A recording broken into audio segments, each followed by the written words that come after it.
فلسطینی بھائیوں پر جو مشکل حالات گزر رہے ہیں، یقیناً ایسے حالات مسلمان کو مانگنے نہیں چاہیے، لیکن اگر اللہ کی طرف سے ایک آزمائش آ جائے اور اس طرح کے حالات پیدا ہو جائیں تو اس میں مسلمانوں کو ثابت قدمی اور صبر کا مظاہرہ کرنا چاہیے اور اپنی قوت کے بقدر اپنے دشمن کا مقابلہ کرنا چاہیے۔ جو دور کے مسلمان ہیں ان کو ان کے ساتھ کھڑا ہونا چاہیے۔ کھڑے ہونے کا مطلب یہ ہے کہ اپنے سیاسی اثر رسوخ کو استعمال کرے اور انفرادی طور پر امت کے لیے توبہ اور استغفار کا اہتمام کرے۔ مسلمان قوم مسلمانوں کی عزت، مال و جان اور آبرو کے لیے حفاظت کی دعائیں کرے اور دشمن کے خلاف اللہ تعالیٰ کی نصرت مانگے۔ یقیناً حالات اتنے گمبھیر ہو چکے ہیں اور گمبھیر بنائے جا رہے ہیں کہ یہ دنیا اب جو چل رہی ہے مادیت پرستی کے اصولوں پر اور قوانین پر، جس طرف طاقت ہو، جس طرف اسلحہ ہو، جس طرف زور ہو، ٹیکنالوجی ہو، تو ان کی سیاست صحیح نظر آتی ہے، ان کی آواز صحیح لگتی ہے، ان کا بیانیہ بھی صحیح لگتا ہے۔ کمزور جتنا کمزور ہوگا تو اتنا ہی ان کو یہ دنیا دباتی ہے۔ ان کو کہا جاتا ہے کہ سرنڈر ہو جاؤ، غلامی کو قبول کرو، دشمن جیسے چاہتا ہے ایسے زندگی گزارو، تمہیں انسانیت کے دائرے سے نکال دیا گیا، اب تمہیں ایک آزاد انسان رہنے کا کوئی حق نہیں ہے، اور اس حق کے لیے تم اگر لڑنا چاہو تو تم لڑ بھی نہیں سکتے، کیونکہ تمہارے پاس قوت نہیں، تمہارے پاس طاقت نہیں، اور تم ایک ایسی قوت کے مقابلے میں آ چکے ہو کہ جس کی طاقت اور جس کا ناقابل تسخیر، ناقابل شکست طاقت کو دنیا تسلیم کر چکی ہے۔ قرآن کریم اپنے ماننے والوں کو ایسے حالات میں کیا تعلیم دیتا ہے؟ ام حسبتم ان تدخلوا الجنہ ولما یأتکم مثل الذین خلوا من قبلکم مستهم البأساء والضراء وزلزلوا حتى يقول الرسول والذین آمنوا معه متى نصر اللہ الا ان نصر اللہ قریب۔ کیا تم گمان کرتے ہو کہ تم جنت میں داخل ہو جاؤ گے اور جب تک کہ تم پر اس طرح کے حالات نہ آئے جس طرح کے حالات تم سے پہلے گزرنے والوں پر آئے تھے؟ مستهم البأساء والضراء، ان پر سخت سے سخت مصیبتیں آئی اور ان پہ سخت سے سخت حالات آئے۔ وزلزلوا، اور وہ ہلا دیے گئے، موت کے قریب کر دیے گئے، یہاں تک کہ حتی یقول الرسول، یہاں تک کہ وقت کے رسول بھی کہنے لگا، والذین آمنوا معہ، اور رسول کے ساتھ دینے والے ایمان والے بھی کہنے لگے، پکار اٹھے، متی نصر اللہ، جواب میں ارشاد ہوا، الا ان نصر اللہ قریب، یعنی وہ شخصیت اللہ کے نبی اور اللہ کے رسول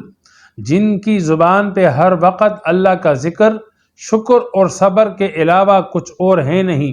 لیکن حالات اتنے مشکل ہوئے، اتنے ناقابل برداشت ہوئے، اتنی لاشیں گری، اتنی پابندیاں ہوئی اور دانا پانی بند کر دیا گیا، ہر طرف سے موت کے سوا اور کچھ نظر نہیں آتا۔ ایسے میں وہ صبر، شکر اور ثابت قدمی کی تعلیم دینے والا اور نصیحت اور وصیت کرنے والی ذات رسول بھی پکار اٹھے،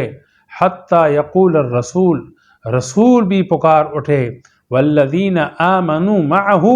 اور اس کے قریبی ساتھی ایمان والے بھی پکار اٹھے، متی نصر اللہ، اے اللہ تیری مدد کب آئے گی، تیری مدد کب آئے گی، تیری مدد کب آئے گی۔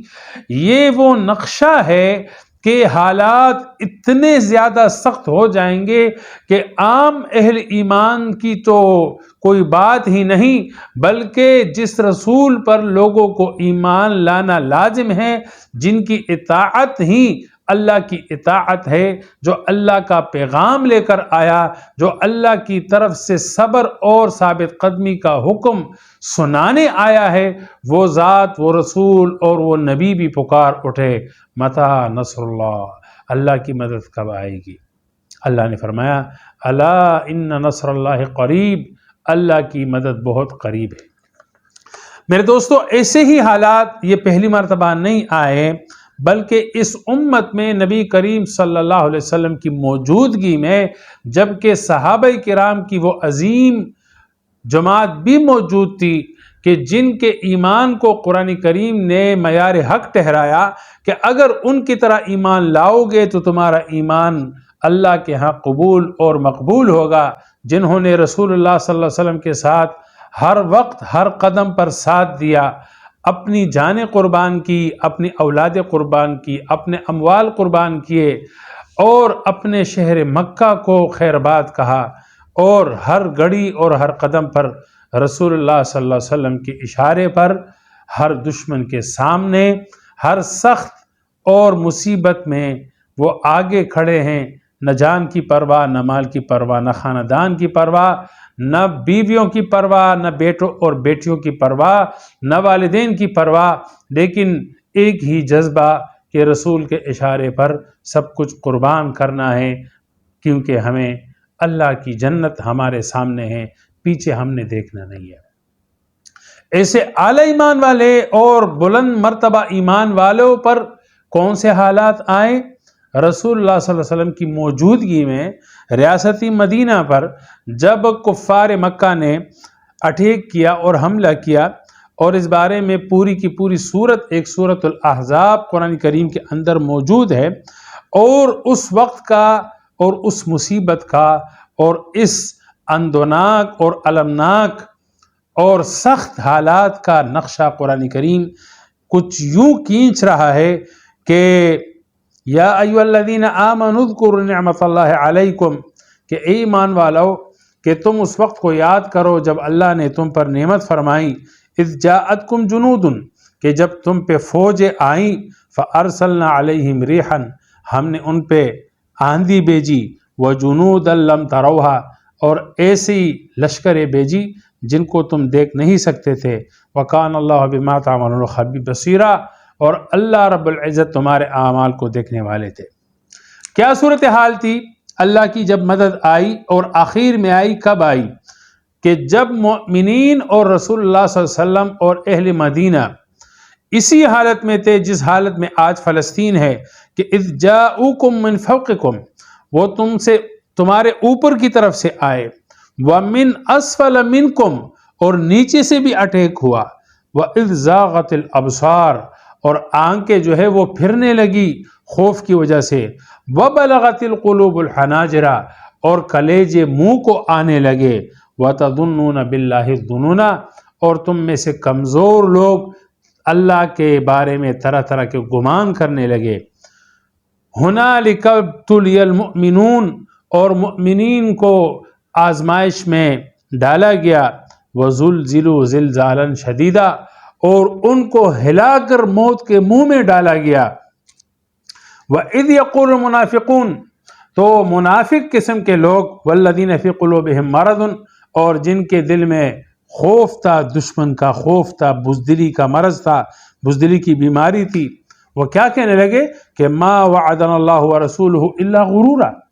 کہ اللہ اور رسول کا وعدہ تو جھوٹا نکلا، ہمارے ساتھ تو اللہ کی مدد اور فتح کے وعدے تھے، لیکن یہ کیا ہوا، ہم تو اوپر سے بھی گھیرے گئے، اوپر سے بھی بم برس رہے ہیں،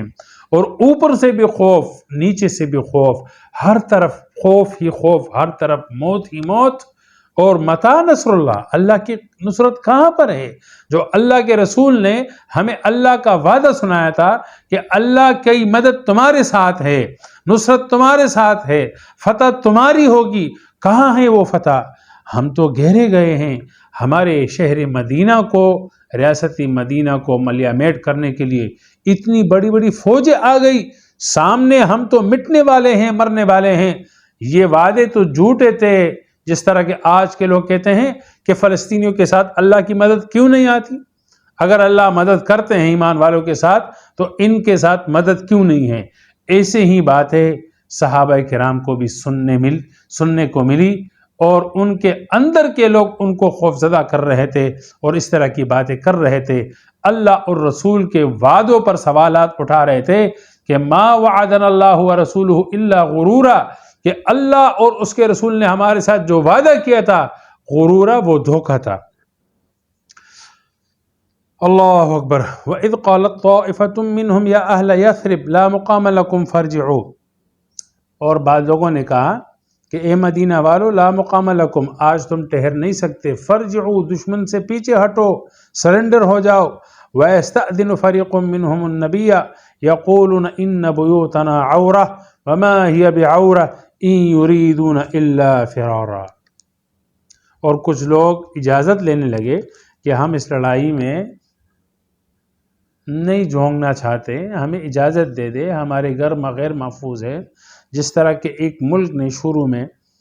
بڑا شور مچایا، چیلنج دیے اسرائیل کو، امریکہ کو، اور فلسطینیوں کے ساتھ دینے کے بڑے بڑے دعوے کیے، لیکن جب وقت آیا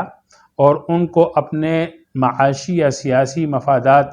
دے دیے گئے، حاصل ہو گئے، تو پیچھے ہٹ گئے۔ فلسطینیوں کو جو ہے وہ نہتے چھوڑا، بغیر نصرت، بغیر مدد کے بے یار و مددگار چھوڑ دیا۔ ایسے ہی کچھ منافقین بھی کہنے لگے کہ ہم نے تو اپنے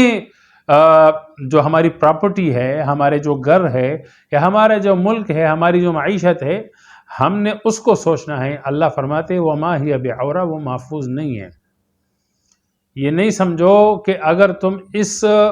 وقت میں اہل ایمان کے ساتھ کھڑے نہ ہوں گے تو کیا تمہاری معیشت اور تمہاری قوم یا تمہاری جو معیشت ہے اور تمہارا جو ملک ہے وہ بچ جائے گا؟ بچ نہیں سکتا۔ یہ ایسے حالات یا اس سے سخت حالات دوسرے طریقے سے بھی آ سکتے ہیں۔ اب اس کھڑے وقت میں، مصیبت میں، مسلمان کے ساتھ اور نبی پاک صلی اللہ علیہ وسلم کی امت کے ساتھ کھڑے ہونے کا وقت ہے، ورنہ بخشش کسی کی نہیں ہوگی اور بچاؤ کسی کا نہیں ہوگا، بچ کوئی نہیں سکتا۔ بچاؤ صرف اسی میں ہے کہ حق کے ساتھ کھڑا ہوا جائے اور اللہ کی مدد اور اللہ کی نصرت، اللہ اور اس کے رسول کے وعدوں پر یقین رکھ کر جو وقت کا تقاضا ہے، وقت کے تقاضے کے مطابق میدان میں اتریں اور اللہ رب العزت سے مدد و نصرت کی دعائیں کرے، اور جو لوگ اپنی آزادی کی جنگ لڑ رہے ہیں ان کی ثبات قدمی اور صبر کی دعا کرے اور اللہ کی نصرت مانگے۔ وآخر دعوانا الحمدللہ رب العالمین۔